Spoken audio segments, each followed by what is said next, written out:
Hi. So if you work in the infrastructure world, if you're responsible for managing servers, if you've been asked to save on costs, then listen up. This will be quite an interesting one for you.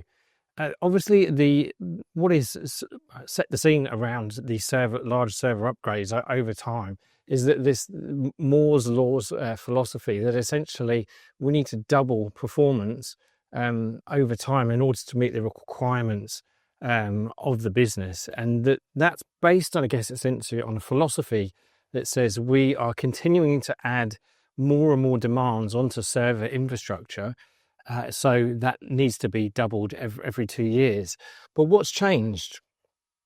One huge part of what the change in server that servers have brought about in infrastructure is cloud. So for a lot of organizations, they're moving to a cloud first philosophy. So if there is the opportunity to not have that application based locally and have that based in the cloud, that's the first mode to go to. So what does that mean? That means essentially that we have less impact on local infrastructure to be able to perform. So what we're starting to see, and we've partnered with an organisation called TechBuy, who've essentially disproved this philosophy that Moore's law no longer exists for a number of reasons. Firstly, the demands that are being placed on local infrastructure, as I mentioned, are decreasing as people look to move more to a cloud-first strategy. So the compute power that's there is no longer required at the same gradient that it was before. But what's really interesting is that you can use pre-owned units. So what we can do here is we can look to upgrade the CPU, the RAM.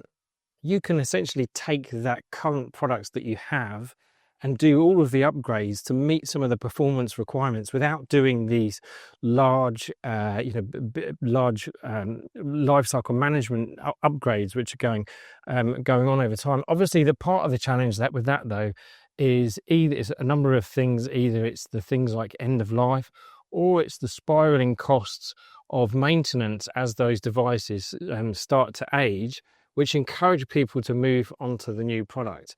The other part of the challenge is people are always referencing the OEM's price on all of these particular peripherals in order to do some of the upgrades. So quite often they're deterred by the fact that firstly the cost of the maintenance, and secondly the cost to upgrade all of the CPU and the RAM, etc., is prohibitive. So therefore they move on to these large upgrade philosophies which have been around, but they need to change. They need to change for a few reasons. Firstly, you can access these upgrades without having to go to brand new or to the OEMs.